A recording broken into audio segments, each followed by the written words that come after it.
بسم اللہ الرحمن الرحیم۔ محترم ناظرین، اس ویڈیو میں ہم آپ کو اصحاب صفا کے بارے میں انفارمیشن دینے کی کوشش کریں گے۔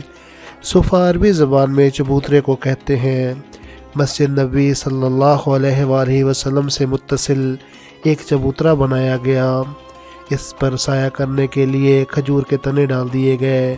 اس پر وہ مہاجرین حضرات جو نہ کاروبار کرتے تھے اور نہ ان کے پاس گھر تھا، نہ اہل و عیال یا اصحاب مکہ مکرمہ اور دیگر علاقوں سے اسلام کی روشنی حاصل کرنے کے لیے بھوک و پیاس کو اپنی غذا بنا کر حضور اقدس صلی اللہ علیہ وآلہ وسلم کی خدمت میں آ پڑے تھے۔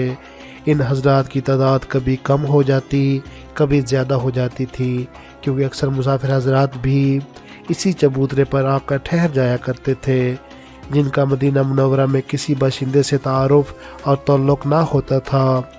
مسافر مہمان آ جاتے تو اصحاب صفا کی تعداد بڑھ جاتی، اور جب مسافر چلے جاتے تو تعداد کم ہو جاتی۔ علامہ نوفی رحمۃ اللہ علیہ فرماتے ہیں، اصحاب صفا وہ پردیسی اور بے سر و سامان صحابہ تھے جو دنیا سے بے رغبت تھے۔ بظاہر تو یہ اصحاب صفا بڑے کمزور تھے، بہت تنگ دست تھے۔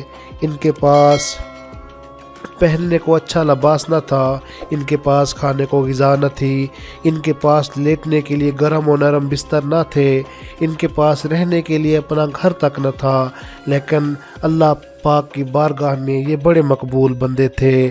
یہ لوگ رسول اللہ صلی اللہ علیہ وآلہ وسلم کے مقرب بندے تھے۔ قرآن پاک میں خود اللہ پاک نے ان کی تعریف بیان فرمائی ہے۔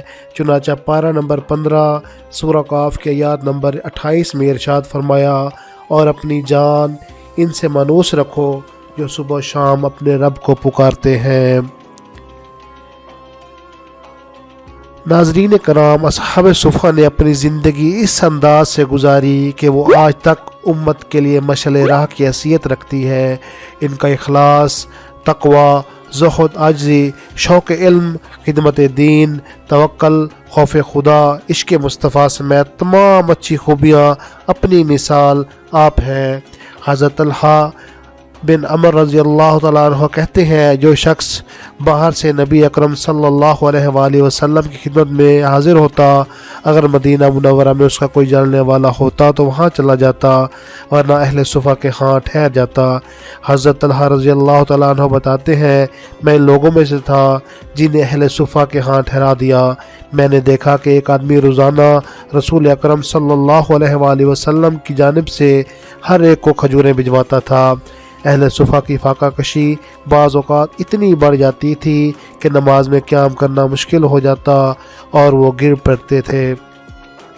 ناظرین، وہ روایات جو اصحاب صفا کے بارے میں وارد ہوئی ہیں، ان پر غور کریں تو پتہ چلتا ہے کہ اصحاب صفا پرہیزگاری اور اللہ پر توکل رکھنے کے بارے میں، اور اللہ کے دین اور اس کے رسول صلی اللہ علیہ وآلہ وسلم کی خدمت کرنے کے درجے میں بڑے درجے پر تھے۔ حضرت ابو ہریرہ رضی اللہ تعالیٰ عنہ فرماتے ہیں کہ ایک روز ہم 7 آدمی تھے اور سب بھوکے تھے، لہٰذا رسول اللہ صلی اللہ علیہ وآلہ وسلم نے مجھے آپس میں تقسیم کرنے کے لیے 7 کھجوریں عنایت فرمائیں، اور فی کس ایک کھجور حصے میں آئی۔ حضرت ابو ہریرہ رضی اللہ تعالیٰ عنہ فرماتے ہیں کہ خدا کی قسم، میں بھوک کی وجہ سے اپنے پیٹ کو زمین سے چپکا دیا کرتا تھا، اور یہ بھی کرتا تھا کہ پیٹ پر پتھر باندھ دیا کرتا۔ آپ ایک واقعہ یوں بیان کرتے ہیں کہ ایک دفعہ 3 دن مجھے کھانے کو کچھ نہ ملا، جس کی وجہ سے اتنی کمزوری ہو گئی تھی کہ صفا تک جاتے جاتے گر پڑتا تھا۔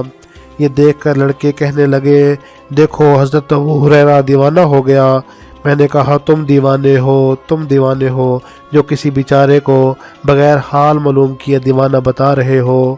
اسی طرح گرتے پڑتے میں صفا تک پہنچا، وہاں دیکھا کہ حضور اقدس صلی اللہ علیہ وآلہ وسلم کی خدمت میں سریت کے 2 پیالے ہدیہ پیش کیے گئے ہیں۔ آپ صلی اللہ علیہ وآلہ وسلم ان پیالوں میں سے اصحاب صفا کو کھلا رہے تھے۔ قریب ہو کر میں بھی بار بار اچکنے لگا تاکہ آپ صلی اللہ علیہ وآلہ وسلم کی نظر پڑ جائے اور مجھے بھی بلا لیں، حتیٰ کہ وہ فارغ ہو گئے اور میں کھڑا کا کھڑا رہ گیا۔ ایک پیالے کے کنارے میں جو کچھ رہ گیا تھا تو آپ صلی اللہ علیہ وآلہ وسلم نے جمع کر کے مجھے عنایت کیا، جو ایک لقمہ سے زیادہ نہ تھا، اور کہا اللہ تعالیٰ کا نام لے کر کھا لو۔ خدا کی قسم اس میں اتنی برکت ہوئی کہ میں اس کو کھاتا رہا یہاں تک کہ میرا پیٹ بھر گیا۔ ناظرین، اصحاب صفا کے گزارے کی مختلف صورتیں تھیں۔ ایک صورت یہ تھی کہ جناب رسول صلی اللہ علیہ وآلہ وسلم کے پاس جو صدقہ آتا تو آپ صلی اللہ علیہ وآلہ وسلم وہ سب انہی کے پاس بھیج دیتے، اور اہل مدینہ میں رہنے والے صحابہ کرام ان اصحاب صفا کا خاص خیال رکھتے تھے۔ حضرت ابو ذر غفاری رضی اللہ تعالیٰ عنہ فرماتے ہیں کہ میں بھی اصحاب صفا میں شامل تھا۔ جب شام ہو جاتی تو ہم حضور اقدس صلی اللہ علیہ وآلہ وسلم کے دولت قدح پر حاضر ہو جاتے، لہٰذا آپ صلی اللہ علیہ وسلم فی کس ایک ایک آدمی تقسیم کر دیتے، پھر جو بچ جاتے وہ عموماً 10 یا کم و پیش ہوتے تھے، ان کو آپ صلی اللہ علیہ وآلہ وسلم اپنے ساتھ بٹھاتے اور کھانے کھلاتے۔ جب ہم کھانا کھا کر فارغ ہو جاتے تو آپ صلی اللہ علیہ وآلہ وسلم فرماتے کہ جاؤ مسجد میں سو جاؤ۔ ایک روز ایسا ہوا کہ میں پیٹ کے بل مسجد میں سو رہا تھا کہ حضور اقدس صلی اللہ علیہ وآلہ وسلم کا وہاں سے گزر ہوا کہ آپ نے پیر کے اشارے سے مجھے جگا کر فرمایا کہ کس طرح لیٹے ہو، یہ تو شیطان کا لیٹنا ہے۔ ناظرین کرام، ایک روز یہ واقعہ پیش آیا کہ حضور اکرم صلی اللہ علیہ وآلہ وسلم نے نماز کا سلام پھیرا تو اصحاب صفا میں سے ایک شخص نے بارگاہ رسالت میں عرض کیا، اے اللہ کے رسول، کھجوروں سے ہمارا پیٹ جل گیا ہے، روزانہ ان کا کھانا دشوار ہو گیا ہے، اور جو کپڑے ہم نے پہنے ہوئے ہیں وہ پھٹ گئے ہیں۔ یہ سن کر آپ صلی اللہ علیہ وآلہ وسلم منبر پر تشریف لے گئے۔ اللہ تعالیٰ کی حمد و ثنا کے بعد اپنا حال بیان فرماتے ہوئے ارشاد فرمایا کہ 10 سے اوپر کچھ دن گزرے ہیں کہ میں نے اور میرے ایک ساتھی نے پھل کھا کر گزارا کیا ہے۔ مکہ میں ہم نے ایسی سختیاں اٹھائی ہیں کہ اس کے بعد ہم مدینہ میں اپنے انصاری بھائیوں کے ساتھ آ گئے۔ ان کے پاس کھانے کا اکثر سامان کھجوریں ہی ہیں، اور انہوں نے انہیں خرچ کرنے میں بالکل دریغ نہیں کیا، بلکہ ہمارے ساتھ اچھا سلوک کیا ہے۔ اب میں ان کے سوا اور کیا چیزیں کہاں سے لاؤں؟ اللہ کی قسم، میں اگر تمہارے لیے گوشت روٹی پاتا تو تم کو کھلا دیتا، لیکن یہ بات تم سے ضرور کہہ دیتا ہوں کہ شاید تم ایسا زمانہ ضرور پاؤ گے جس میں کعبہ کے پردوں کی طرح اچھے کپڑے پہنو گے، صبح و شام مختلف پیالے تمہارے سامنے رکھے جائیں گے۔ ناظرین، فکر و فقہ بڑی اچھی چیز ہے بشرطے کہ کوئی اس کی قدر کرے۔ رسول اللہ صلی اللہ علیہ وآلہ وسلم کا ارشاد پاک ہے، مجھے اپنے ضعیفوں میں تلاش کرو، کیونکہ جو تمہیں رزق ملتا ہے اور جو تمہاری مدد ہوتی ہے وہ ضعیفوں کی وجہ سے ہے۔ اصحاب صفا جیسا کہ کھانے پینے کے اعتبار سے بے سر و سامان تھے، اسی طرح ان کے پاس کپڑوں کی بھی کمی تھی۔ حضرت ابو ہریرہ رضی اللہ تعالیٰ عنہ فرماتے ہیں کہ میں نے 70 اصحاب صفا کو ایسے حال میں دیکھا کہ ان میں سے کسی کے پاس بھی بڑی چادر نہ تھی جس سے وہ پورا جسم ڈھانک سکیں۔ ہر کسی کے پاس ایک تہمت یا چھوٹی سی چادر ہوتی تھی جو کسی کی پنڈلیوں تک یا کسی کے ٹخنوں تک ہوتی تھی، اور سطر چھپانے کے لیے اپنے ہاتھ سے اکثر چادروں کو انہوں نے پکڑا ہوتا تھا۔ محترم دوستو، امید کرتا ہوں یہ ویڈیو آپ کو پسند آئی ہوگی اور آپ کی معلومات میں اضافہ ہوا ہوگا۔